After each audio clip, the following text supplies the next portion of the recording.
All right, thanks for that. I might get you to write my next abstract. That was great. I'd also like to pay my respects to Kaurna people and acknowledge that we are meeting today on their unceded lands, and pay my respects to the elders past and present. And the notion of country is important. And I would very much agree with your statement that one of the problems that persist right across the world today is this idea that was really born out of Enlightenment thinking, is that we are somehow separate from the world around us and the world is there to serve us. It's quite a, in my view, a narcissistic worldview. And we should be developing a more relational connection to country. Anyway, I'll try and make my case and bring you all along with this. So this work comes from, oh God, I don't feel old, but when I say it, from 25 years of doing this kind of work. Started my PhD in the southwest of Tasmania, in a place called the Tasmanian Wilderness World Heritage Area, where I really tested that notion of whether that place is a wilderness and what that means for the recognition of the role of Aboriginal people have played in the landscape of Australia. And since then I've journeyed across the earth. I've worked in South America working on similar and different problems, and I've made my way back here. I feel like I've gone nowhere. I was born in the Royal Women's Hospital, which has subsequently become a part of the University of Melbourne. I did my undergraduate degree at University of Melbourne, I did my PhD at University of Melbourne, and now I'm working at the University of Melbourne. So I may well be born and retire at the University of Melbourne, but hey. So this is the title of my talk, Healthy Country, Fire Country and the Unmaking of Australian Wilderness. So I'm going to take you through various parts, trying to connect some dots, and then hopefully bring it home in the end. Let's see how we go. So I want to first delve into this idea of wilderness and where it comes from, okay? And the making of this, what I would call a myth. And not only me, geographers throughout, for decades have been arguing strongly that wilderness is a myth. It's a cultural construct, not an empirical reality. I think the most famous one, and walking really in his shadow, is William Cronin, who argued this very strongly, and people like Leslie Head for Australia have done this as well. I guess the angle that I bring is, as a physical geographer, an empirical lens that hopefully brings in some data and speaks in the same language around which a lot of our policies are made, which is a very Western empirical scientific lens. Okay, so what is wilderness? What is wild? It has a clear definition. Change it as much as we want in new readings of the word. The Oxford English Dictionary is pretty clear, and I wouldn't mind betting, I've never got the ethics approval to do this, is to do a straw poll of people in the street. You know? What do you think wilderness means? And I wouldn't mind betting it, to most people it means the absence of people. Yeah? We try and redefine this in reports that nobody reads. Yeah? Try and include people in wilderness. I've even seen people being included in the process of rewilding. Wilderness has a discrete meaning in society. Okay? And it means the absence of people. Even a legal definition in the US. Okay? An area untrammeled by man. Okay? Back in the 60s when they had nice language. Can't imagine Donald Trump using the word untrammeled. Now, supposedly, 40% of our great nation, our great country, our continent, is officially wilderness. And this is all over, okay, all over, you know, in the top end, East Gippsland, Southwest WA, wilderness everywhere, okay? And with that carries, up until very recently, both policy implications around excluding people, okay? And it also carries this social or cultural idea that these places are better left alone. They're better without human intervention. They are derived from a lack of human intervention and they should be left alone. Where did this come from? Where this idea that, as we know in the archaeological record, Australia has been occupied for somewhere between, depending on whether you believe the archaeology based on lithic stone tool recovery from Northern Australia at 68,000 years ago, but definitely by 50,000 years ago and definitely by 40,000 years ago, people were all over the mainland of Australia and Tasmania and have continually occupied, lived, worked and played on this continent since then, in every part of the continent. Yeah. So how does this happen? When a modern Homo sapiens, who are renowned for altering the world around them, are living in a landscape for so long, yet their landscape is called a wilderness, a place untouched by humans. Well, it seems like a bit of a discord, an obvious discord. Well, it stems right from ground zero of the British invasion. Okay, this is a little bit later than that, and the next slide will show you actually ground zero. But here's where I live on Bunurong country. Okay, the place now, this person sailing a year after John Batman discovered and established Melbourne, Naarm, sailing in and remarked upon the country he saw, which is the Mornington Peninsula, now famous for Pinot Noir and Portsea mansions. And where there's not vineyards and where there's not market gardens, there's forest. It's a forested landscape, okay? And here I'm going to draw, a little later I'll draw on ecology and these sorts of notions, but as a broad understanding, in most places around the world, if you leave a place alone, it will eventually succeed into a forest, unless something stops it. Okay, in the desert, moisture stops it. Up a mountain, temperature stops it. Okay, but over the vast majority of Australia, especially in what we call the temperate regions of Australia, where rainfall is sufficient and soil nutrients are sufficient, leave it alone, you get forest. And that's an ecological fact. Okay, so if we ever see grassland, it needs something to maintain it as grassland, be that low temperature, be that low moisture, frosts, these sorts of things, or constant disturbance, intervention. Yeah, that is just an ecological fact. It's not a myth, it's not anything, it's what we know. It's actually one of the fundamental knowings of humans since before Homo sapiens, right through our existence. We have observed ecological succession and we've manipulated ecological succession. Okay, we do it every day. Who's got a lawn here? Hands up. Don't be ashamed about the water use, okay? What would happen if you didn't mow that lawn for a couple of decades? It's going to get shrubs, depending on where you are. If you're up at the top end, it's going to turn into a forest pretty quick. How do you maintain it? You disturb it. You intervene. Same with our crops. You can't just leave your corn crops, your wheat crops, all these sorts of stuff. You've got to disturb them. You've got to intervene. Let them go, they go to fallow, then shrubs come through, da-da-da-da. Play that for long enough, you'll end up with a forest. Okay? So it's interesting here what this fella saw. He commented that the country here is enchantingly beautiful. Extensive rich plains all around with gently sloping hills in the distance, all thinly wooded, having the appearance of an immense park. The grasses, flowers and herbs that cover the plains are of every variety that can be imagined and present a lovely picture of what is evidently intended by nature to be one of the richest pastoral communities in the world. Now, pastures are a place where animals graze. Pastures have there's a discrete meaning of pastures. I'm pretty sure he didn't have his eyes closed from England all the way here. He would have seen a lot of things. So he's actually speaking with a bit of knowledge about seeing different places and the richness of the grasslands here. Yeah? Yet it's natural, evidently intended by nature. We're founded on a lie, absolute lie.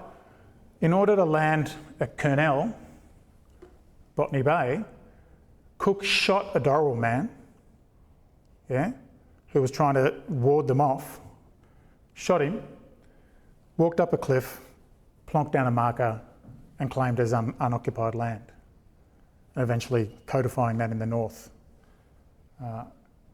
claiming that Australia was unoccupied.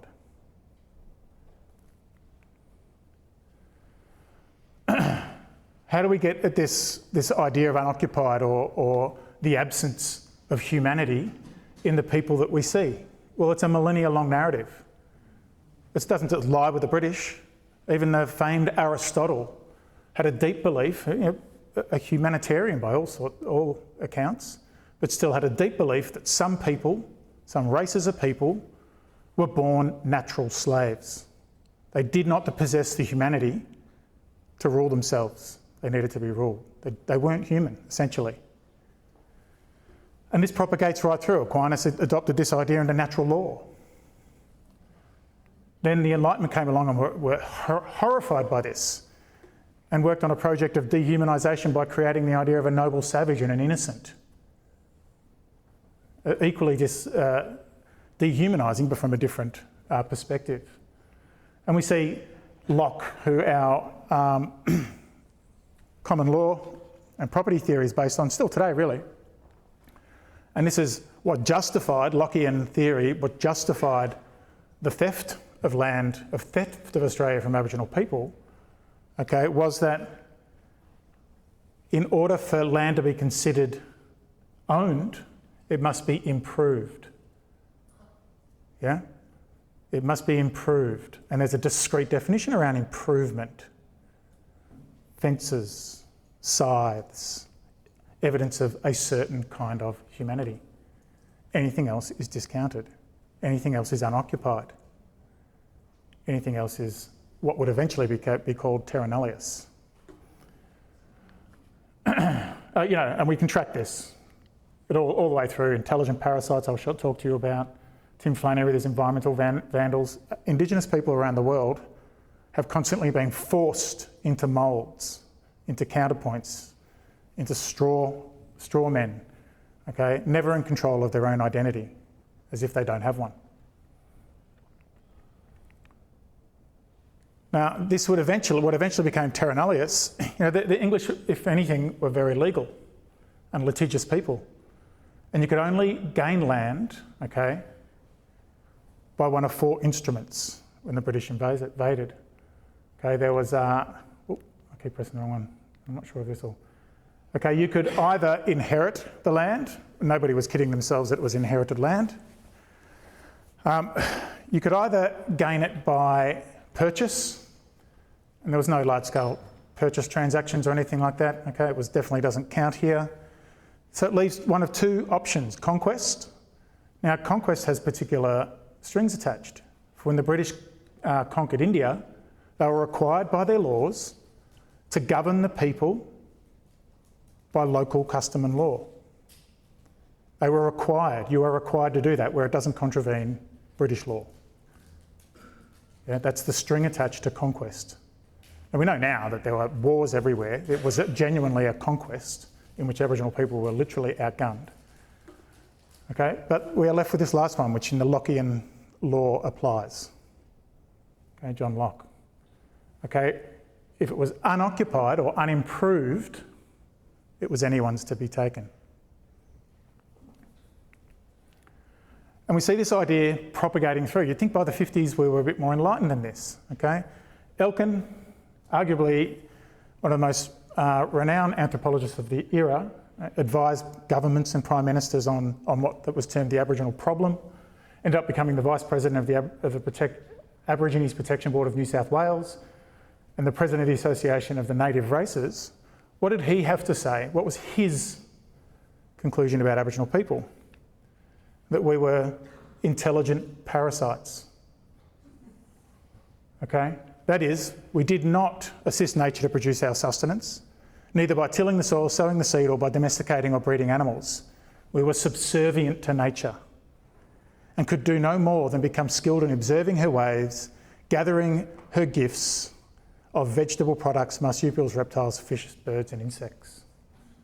You get that idea, everyone's would have seen it. There's the fella with his spear and his leg out like this, and oh, there goes a kangaroo, might get some dinner tonight.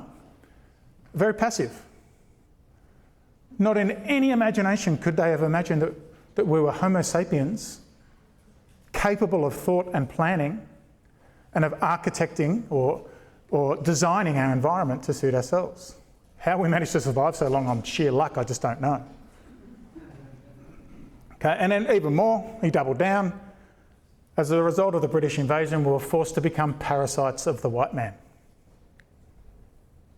Okay, definitely by the 2000s we've got to be out of this hole, right? David Horton. This guy put Tyndale's notes together into this map that everyone lauds and loves, okay, of the language groups. I mean, this is just absolutely awe-inspiring, this about how occupied the land was. These are language groups across Australia. He worked for IATSIS for 20-something years. Okay, what I like to call a wolf in sheep's clothing. When he retired, he published this, a book, a little hint in the title about what he thinks. It's called A Pure State of Nature. What did he say in A Pure State of Nature? He said that Aborigines did, to some extent, attempt to manage the environment by use of fire. They fitted into the natural fire regime, and their use of fires had little, if any, effect on the vegetation. Going even further, and we see this now in some debates around the use of fire on country, we shouldn't use controlled burning to manage the environment, though we may wish to use it selectively to protect property. But wherever it is used, it is bad. Yeah? So let's fast forward to today, right? Where are we environmentally? There's a strong case for saying we're going to hell in a handbasket, right? We preside over the second fastest rate of extinctions on Earth. I think the fastest rate of mammal extinctions. Yay, we get the gold medal. We've got biodiversity loss, we've got catastrophic fires, we've got coral bleaching, mangrove dieback, soil salinisation, aquifer depletion, all of these problems. Yeah, all of them. I want to focus on a couple. And so here you'll see, I'll show you some more about this bit of country. I'm on a flight out to the Kimberley. And this is Martu country, right? Martu country in the Western Deserts. They are fire scars, absolutely enormous fire scars. Catastrophic, uncontrolled wildfires. They don't only happen in the temperate forests and in Southeast Australia. Okay, they are a problem in a lot of biomes in Australia. These bulldoze biodiversity, cause mass extinctions and are just bad, right? And they are pinned almost squarely on climate change, okay? And here, we're familiar with this. We're over in the east, further east, where I'm from, where there are dense swathes, up to 1 million contiguous hectares of dense forest, eucalypt forest, arguably the most flammable plant on Earth, yeah, or tree on Earth, right? We can track this. Here's a plot, a graph. I'm a scientist, so you'll see lots of these. Well, this is the cumulative bushfire occurrence through time. You can see since the mid-1800s a ramping up of catastrophic bushfires in Southeast Australia. Here's an extinction curve for Australia, showing first extinctions occurring in the 1790 and ramping up through here. Now you'll notice, those astute people will notice, that these fires here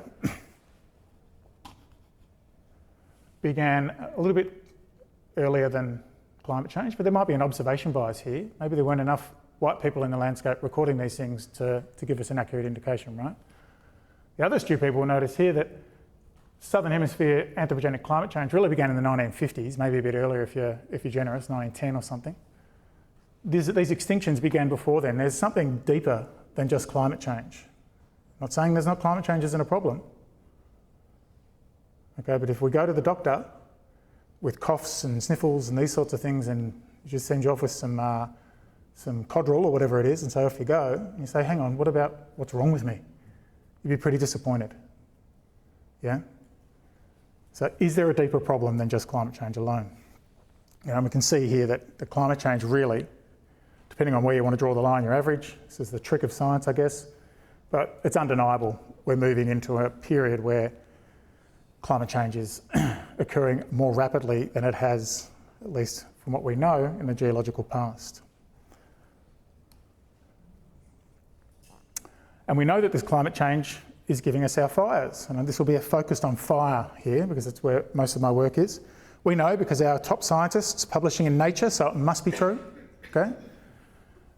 Tell us. And in this paper, they conclude that no amount of vegetation alteration could mitigate the climate-driven wildfires that we're facing now. No amount of prescribed burning. Mind you, they base this on data that is 30 years of prescribed burning data. Yeah, 30 years of data from agency burning, more than 200 years after the British invasion removed Aboriginal people in some places from these areas, and the forests have been let go wild. Okay, but I won't just let narrative do this. I'll show you empirically what's going on here. And it's very easy to believe. These catastrophic fires followed an incredibly dry period of high forest fire danger index. Incredibly hot and incredibly dry. And we get these fires. And the catastrophic fires of 2019, 2020 were huge. And they burnt huge areas of eucalypt forest. And they were definitely preconditioned by climate. But would these fires have occurred under similar conditions 500 years ago? It's a good question, I hear you ask.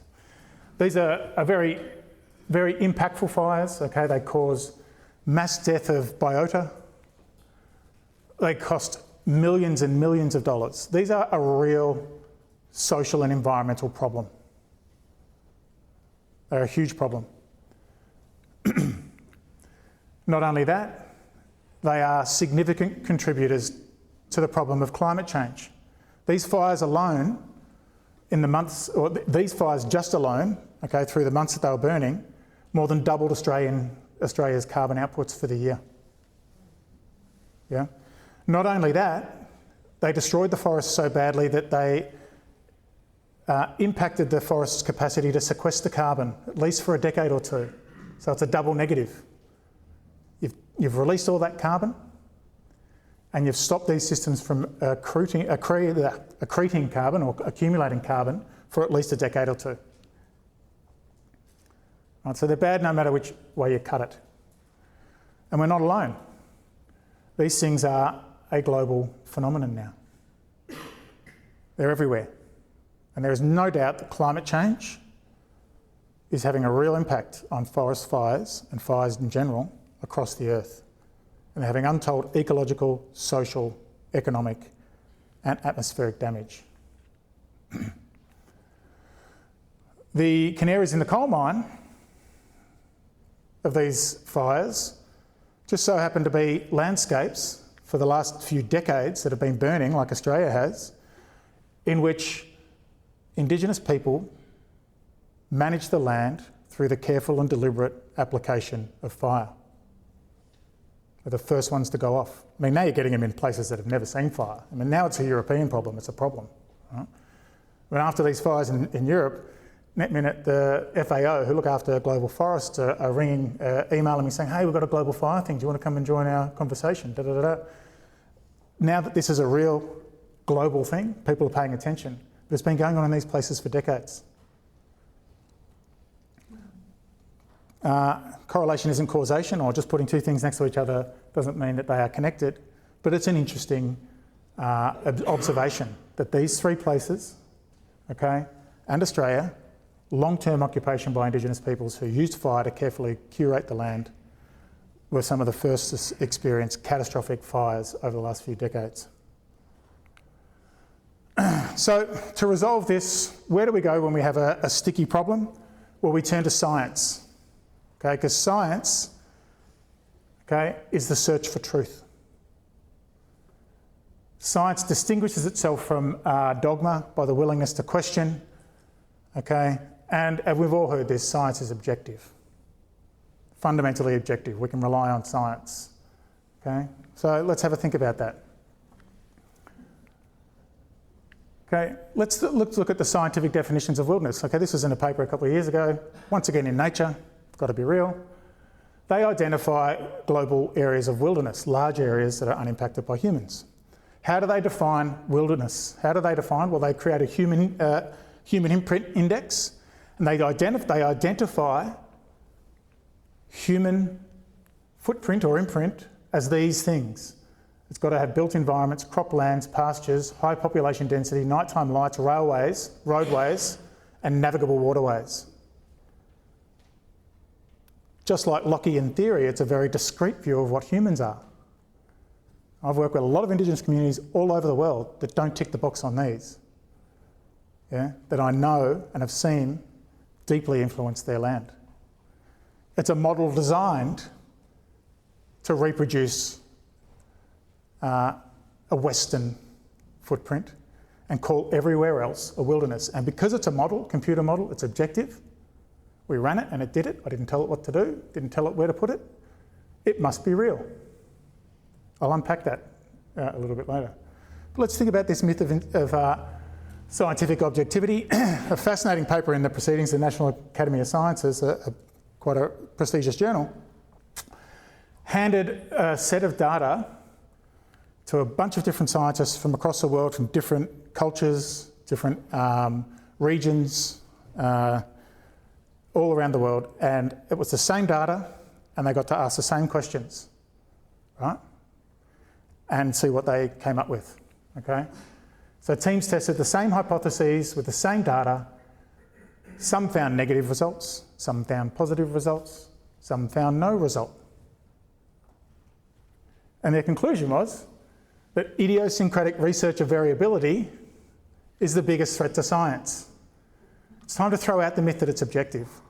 The questions you ask, I ask, all of us ask, are absolutely dependent on who we are, what we can see. If we can't see it, we don't ask it.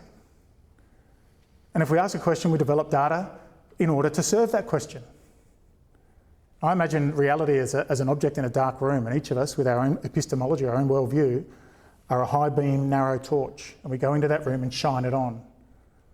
Never can we claim to know the totality of the object. How do we get somewhere near it? Bringing in as many different perspectives as you can. To get around that entire object, ask different questions, ask different ways from different people, how they view it, because reality then starts to emerge, not from the singular blind vision of one worldview, the worldview that is dominant today. And we see all sorts of hard scientific realities that we now laugh at, scoff at, as we know absolutely that each of these was wrong and driven by dogma or cultural superiority. Each of these, people were murdered, experimented on, graves robbed, all these sorts of things in order to defend these. So let's have a little pick at the scab of this computer model and have a look at this place here, Mardu country. This is Mardu country, this is a wilderness, okay? This here is an amazing painting by Mardu women, beautiful. It's actually a map of hunting and management areas of their country. Now, amazingly, after dispossession and forced removal, Mardu were afforded the opportunity to get back on part of their country and care for it because it was getting sick. And they were supported to do this. And they have what's called a Mardu Waru burning regime of 7 different stages of burning, okay? That create all different sorts of resources in the landscape. You know, this myth that we just sort of wandered around and found things as opposed to curate things that we need around us is one of the problems with our breaking through and viewing environmental science differently. Okay, so they were afforded the opportunity to get back on country. There's the map I'll show you. I'm going to skip this because I think I'm running out of time. Maybe? Nah, bugger it. Just give it a go. There's a video about Mardu Stanford University. For the past 12 years, we've been working closely with a group of Australian Aborigines who refer to themselves as Mardu. Folks like Mardu and Mardu themselves have lived in the Western Desert for many, many millennia. Mardu use fire especially for hunting monitor lizards. Women will set a fire line and clear off a tract of old-growth spinifex and follow in behind the flames and track the game to their wintertime dens. And then they'll probe those dens and excavate the goannas within them. The boots on the ground, the pedestrian hunting like this on a regular basis creates a very patchy mosaic on the landscape. With just a little bit of rain 6 months to a year after, you're going to have all kinds of mature plants coming up. And the plants that come up are not just the spinifex grass that you've burned off, but they're the seed bank from a lot of other plants. A Mardu hunting regime, which creates more diversity on the ground, mediates against climate-driven wildfires, which are massive and have devastating consequences on the biota in the region. The moral of the story is we really, really need folks who know what they're doing and how to manage these resources out there. These communities are sanctuaries. They're sanctuaries for their culture. They're sanctuaries for the very desert biota. And without support for these communities, we will be losing a critical component of global biodiversity. So, and here's the data. So in an area, 10,000 square kilometres, where Mardu were empowered to go back on country, juxtaposed against a part of their country they couldn't get back to, over the same time period, from 2000 to 2010. The image above shows the burnt area, okay, and the number of fires. So on Mardu country, there was 76, just giving the answer to my next question away, 76 fires over a 10-year period, which works out to how many a year? 7.6. So 7.6 fires a year somewhere, on average. In the area that wasn't managed, there were 4 fires over that period, and 3 of them burnt enormous areas in 1 year, following a La Nina when it got a lot of rain and the fuel took off. Yeah? Biodiversity, or regrowth diversity, diversity, heterogeneity if you like in the landscape, was double on Mardu country as opposed to unmanaged country. Not managing this predisposes it, creates conditions in which climate can give you wildfires. In order to keep this wilderness biodiverse and safe, you need people, which, at least in my worldview, disqualifies it from being a wilderness. We see this, I mean, there's global analyses here. Here's the last 12,000 years, time's broken up weirdly, just so we can capture the last couple of hundred years of mass industrialisation and the various different types of land use or land configuration. The only places on the earth, the entire earth, that can be called wilderness, okay, and this includes ice, is around 20% of the Earth's surface has avoided human influence in any way over at least the last 12,000 years. I mean, this alone should be the final nail in the coffin, the wilderness coffin, yet it's still there and still pervades. Still gives you fortress conservation in places like the Philippines, where people are denied the opportunity to do swidden agriculture. Still denies people opportunity in the Amazon, even though we know most of the Amazon's underloaned by anthropogenic soils. These instruments become policy vehicles or policy instruments, these ideas become policy instruments for excluding people and disadvantaging people because of a particular ideology. So, part 3, deep time Aboriginal authorship of country. Okay, what do we know about Aboriginal occupation of Australia? Well, we know, at least we think we know, I'm pretty confident that the out of Africa idea is still holding true. Okay, Homo sapiens radiated out of Africa, made it to Australia 60, 50,000 years ago, whatever, a long time ago. I know 4th, 5th generation farmers that I've talked to on their land who say they've been there forever. Yeah? Okay, this is 3,000 something generations of people been living in Australia forever, ever. Okay, we know that people travelled, okay, and they didn't run quickly all the way to Australia because they knew it was there. Took a long time. What do we know about these people? For at least 1 million years, our predecessors, Australopithecines, right through all the Homo species, have been using fire. Been using fire all that time. And we did this sequentially through time, through changing the frequency of fires, capturing lightning-struck fires, learned how to make fire so we can change more meaningfully when fires occur and where they occur outside of the opportunity of lightning. And we start to manipulate, and then we alter the way that fuel is in the landscape and changing fire. So we have radically altered the entire Earth's surface for tens of thousands, hundreds of thousands of years using fire. But it's not a one-way street. This is an incredibly energy-intensive thing, our brain. Okay, and in order to fuel that brain, okay, and one of the reasons we're the only animal really in the world that's gone this path is we needed to release more energy from our food, okay, and create better opportunities to augment food. And we did that through cooking our food and cultivating food through fire. The very reason that we have this cranium is because of our relationship with fire. And then we have the labour of having to actually use it. And when do we use it?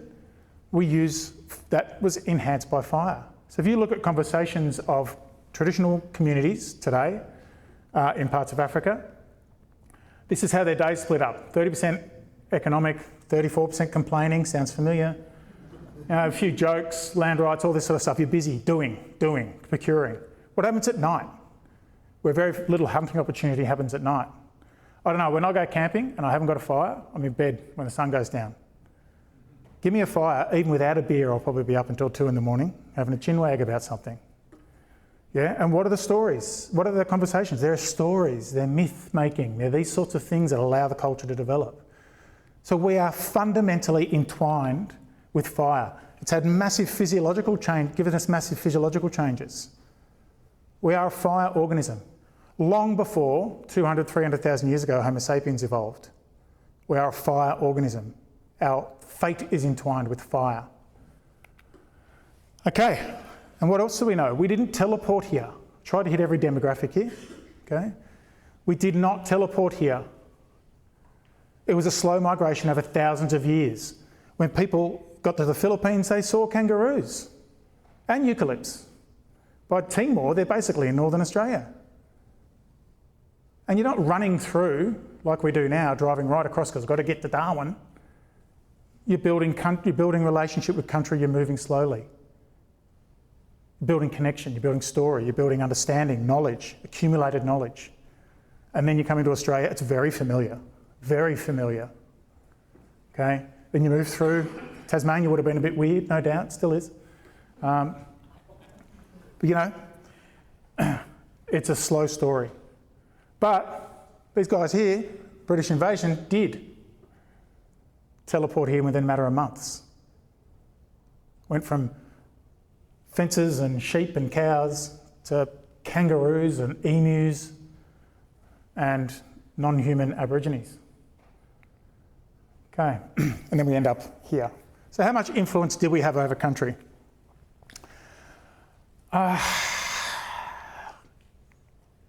I'm going to assume you know what it is that I do, but I take sediment cores out of lakes. Lakes and bogs and swamps collect information over time. Some of them are a million years, some of them a few hundred years. By pulling that core out, this is Bowl and Billabong just in Bulleen, 15 minutes from the CBD of Melbourne. You know, all the environmental information settles on the floor of that billabong, that lake, that wetland, whatever, accumulates in the sediment. And then we, through a whole series of painstaking laboratory processes, isolate various fractions that we're interested in. Yeah? It can be chemistry, it can be DNA, it can be pollen, which is vegetation, charcoal, biomarker, anything.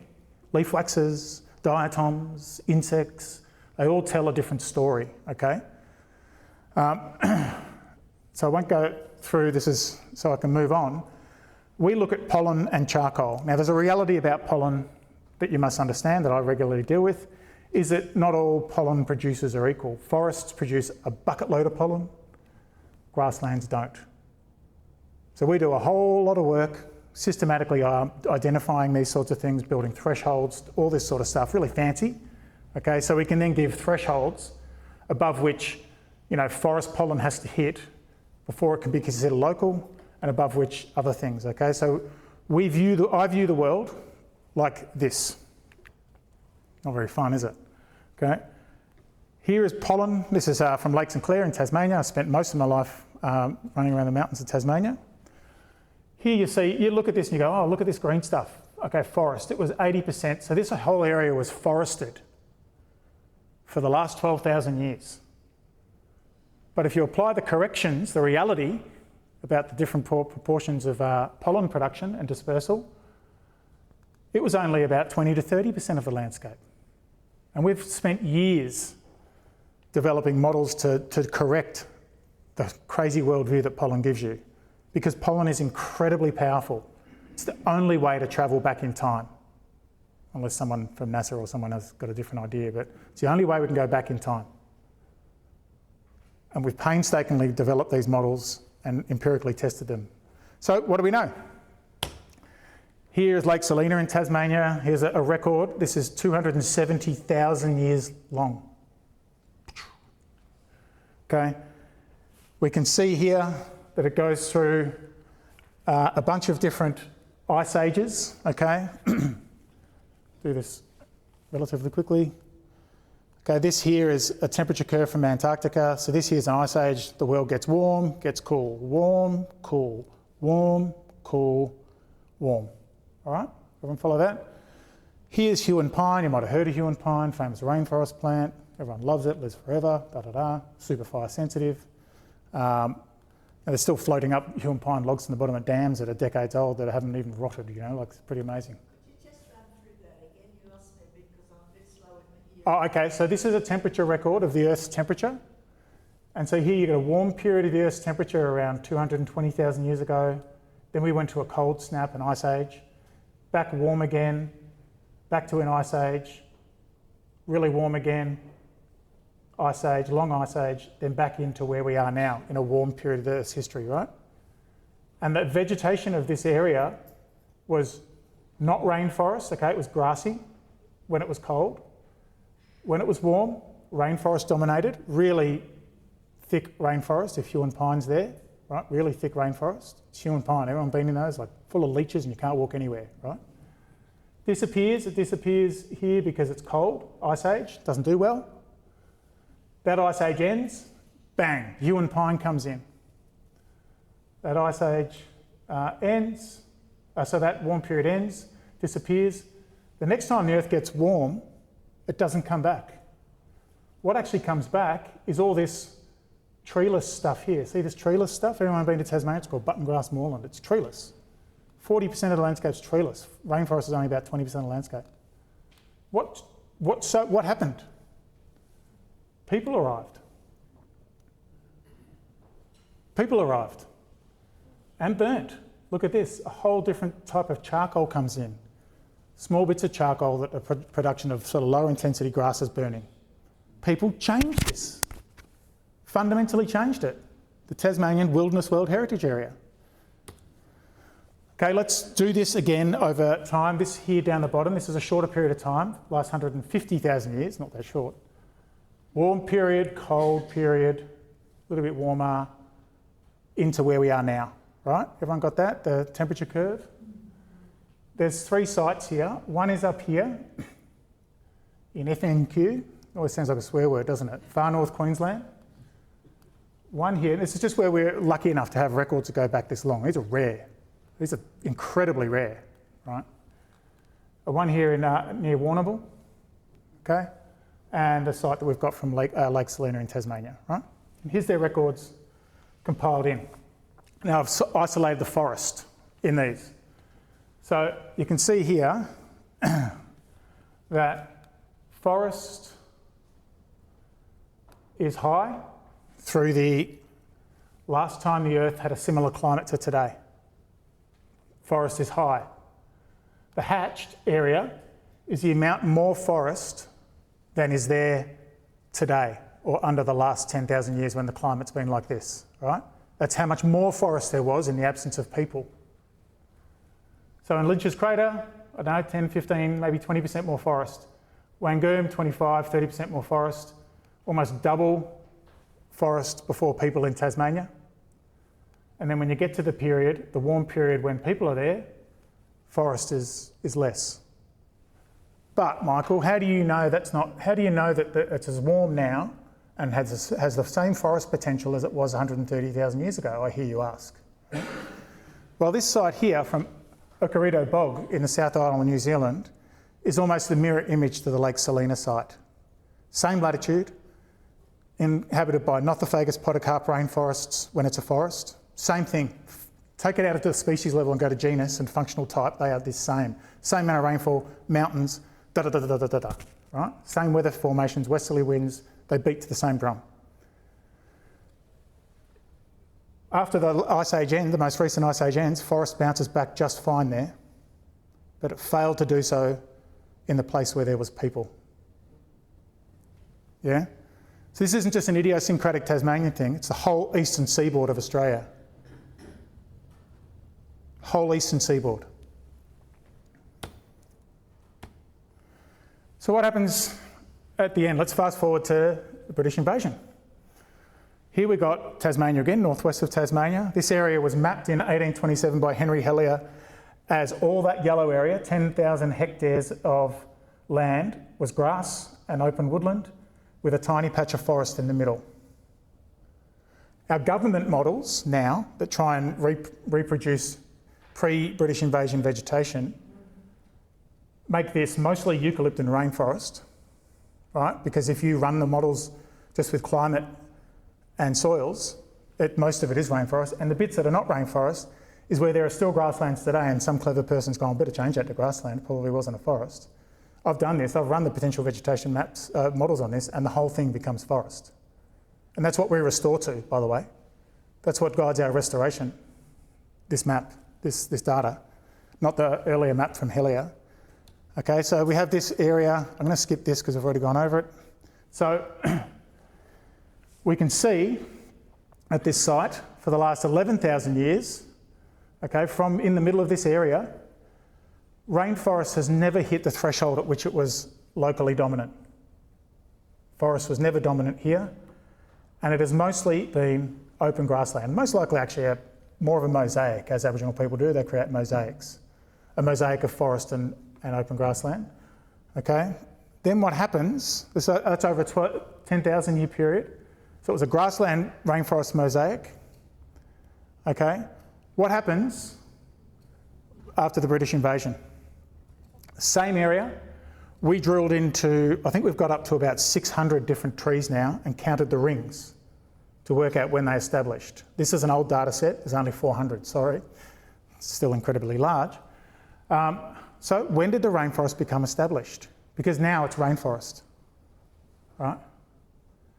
Well, 95% of these trees, or 90% of these trees became established within the decades after George Augustus Robinson declared the island of Tasmania Aborigine free in 1836. 95% of those rainforest trees became established then. And in the soil underneath, and time goes this way unfortunately now, because it's not time, it's depth, so left is deeper. Underneath rainforest today, this is today, the soil had grass and eucalypt pollen. It was a grassy woodland. Then as soon as you see exotic pollen from sheep and cattle, cows and stuff come in, the grassy woodland collapses and rainforest takes over. And fire disappears. This is at the upper reaches of the Tarkine, the latest poster child for the wilderness movement. So the grassland exists because of the palaeoecology here.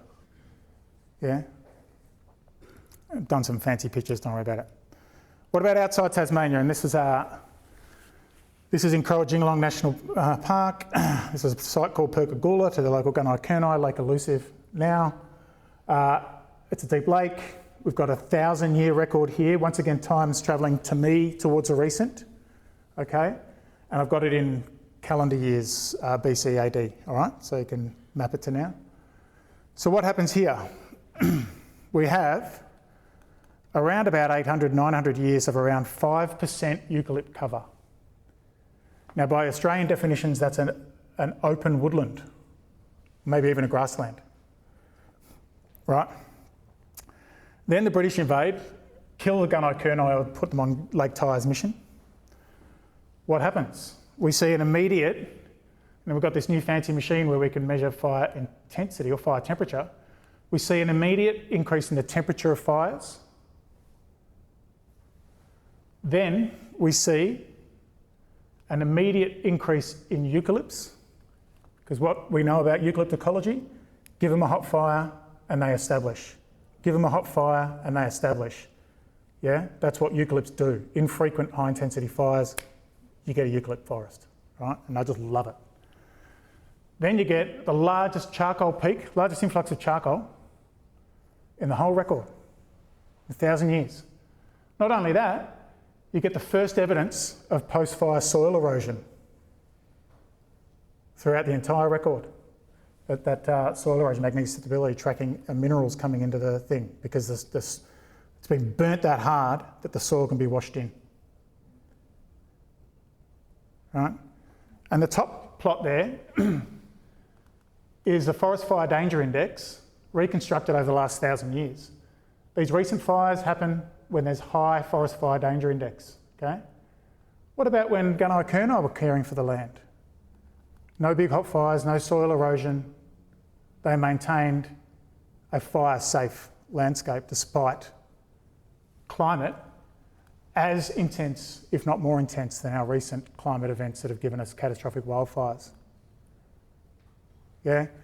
They've allowed this country to go wild. It's now engaged by climate.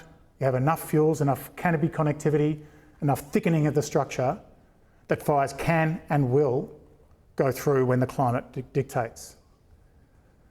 Talk to anyone here, there's no way, once you get up to 20% tree cover, you're into the forest zone, right? Nobody of the land managers or policy people can bring themselves to imagine that this was actually once an open woodland. No way. It's not in those CSIRO last 30-year data sets. Yeah? So, you know, we've gone from this to this. And guess when it happened? Before climate change. Before anthropogenic climate change, this started happening. Now anthropogenic climate change is just kicking that can down the road even harder, because we've let the eucalypt cat out of the box. And this isn't just in Gippsland. This is repeated, I won't go through this in too much detail, repeated all up the East Coast. And I focus on the East Coast. There's not many lakes anywhere else really, so you know, I'm sort of blinded where I can go, but that's life. Okay, so I'll wind it towards a conclusion, hopefully. Where are we? Okay, I would argue the last 2.5 centuries have been a phase of cultural maladaptation, born from the teleportation of the wrong ideologies, wrong frameworks, wrong belief structures, everything into this land, and the dogmatic refusal to let them go. And they're imbued through everything. The only way forward is a systematic deconstruction of it all. Get ready for these graphics, they're off the charts. Okay, ready. This is a climate fire triangle, right? So we know, ready, I've spent a lot of time creating these animations. We know that if you toggle climate, you get more or less fire. Look, boom, boom. We know that. We know that if you change more or less vegetation, whoops, I'm going the wrong way. I ruined my own animation. You get more or less fire. More fuel, what do? Fire starts going out, chuck some more fuel on it. Yeah? Chuck wet fuel on it, it's not going to work. Yeah? You want dry fuel, right? So what happens when you toggle both? Oh, sorry, more or less ignition. Sorry, I was that fancy. What do you get? More or less fire. This is a fundamental fire triangle people have been using for millennia, million years. We know this, okay? Until clever scientists put it in the International Journal of Wildland Fire, it became real, okay? But now we're living in a world of this and this, right? And we're hell-bent on, oh, come on, man. I've broken down anyway. We're hell-bent on focusing on climate, a decades-long problem. If we can ever get a hold of carbon. It's going to run away. And we are ignoring the very real possibility of meaningfully toggling the vegetation lever. Not only that, the biodiversity we're trying to preserve is biodiversity that was developed under the kind of care and management that was producing these fire-safe landscapes. It's not an anathema to have people in there doing things, intervening, and have high biodiversity. It's actually the opposite to an anathema, which is a what? Anti-anathema. I don't know. Someone can tell me later. So we have a cultural problem. Okay, one born from look at this. Behaviours, customs or practices within a culture that, while intended to be adaptive, actually decrease the well-being or survival of individuals or groups, potentially leading to harm or increased vulnerability. I think that's a pretty much the definition of where we're at, right? Because we've gone from a situation like this, where this is the relationship with fire, to this. We are fighting a war on fire. Look at I'm not making this up. We have paramilitary organisations to deal with fire because it's seated in a deep fear of fire, born from European civilization that probably lived in large wooden cities when fire was bad. Great Fire of London in whatever, 1817 something or other. Through time, a weird little place in the world, in northwest Europe, became detached from the relationship with fire. Everywhere else around the earth, that relationship was maintained. Everywhere else. Okay? Sad reality is that ideology of fear and control has been exported globally. And it's having real big problems. So where are we at? What's the solution forward? Well, I would argue, get mob back on country. Put fire in the hands of the people who know. And there's not a place I've been where if you give Aboriginal people the opportunity, even in the most impacted colonised areas, where there aren't elements of knowledge still there. And people say, that knowledge is lost. It's because we've gone through decades, centuries of any knowledge expression or any claim to ownership of knowledge, especially in the mission days, resulted in beatings and starvation through rations. You weren't allowed to speak language, you weren't allowed to practice culture, you were forced to eschew any relationship with culture. And now, because in the last few decades, we've gone, hey, we've seen the errors of our ways, can you give us the formula? And they're like, oh no, we don't know. But there is knowledge out there. And where it isn't, we can rediscover it. There are fire practitioners all over the country who are experts. They just don't hold degrees. But I'd trust them a lot more than I would those with the degrees, I guarantee you. I've been with both of them burning. Not only that, if you engage Aboriginal people in caring for country, their health increases, their mental health increases, school attendance increases, substance abuse decreases, incarceration rates decrease. Because you care for country, it cares for you. And this is data, this is fact, it's not myth. This is the reality. Yeah? Disenfranchising people from country destroys them.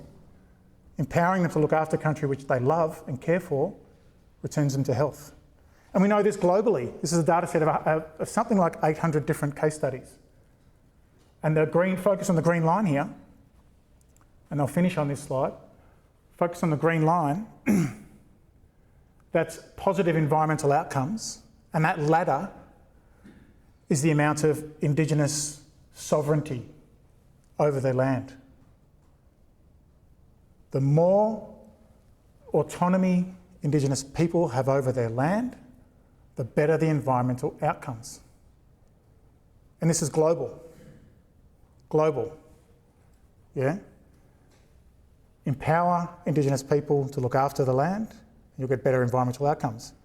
You'll get better human outcomes. We won't have to close the gap as much, yeah? And throw money into the wrong places, into the coffers of white companies who make a living off exploiting the money going to supposedly close the gap. Yeah? So the answer is sovereignty. But I'll note, and it's only a small decrease, but it actually gets slightly less when it's complete autonomy. We're in a world where going alone is probably not going to work. We need genuine partnerships. We're in the brave new world of different realities where the true path is partnerships, but maybe it's Indigenous-led partnerships, not the other way around. That's me.